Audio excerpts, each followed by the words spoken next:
Täna oli asi väga lihtne.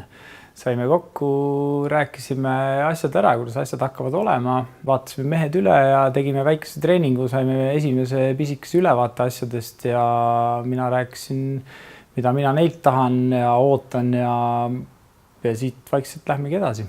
See rõhk on ikkagi täiesti pisiasjadel, et me ikkagi proovime selle keha sentimeetri haaval läbi võtta, saada liigesed nii liikuma, nagu nad peavad liikuma, stabiilsus sinna, kuhu vaja, mobiilsus sinna, kuhu vaja.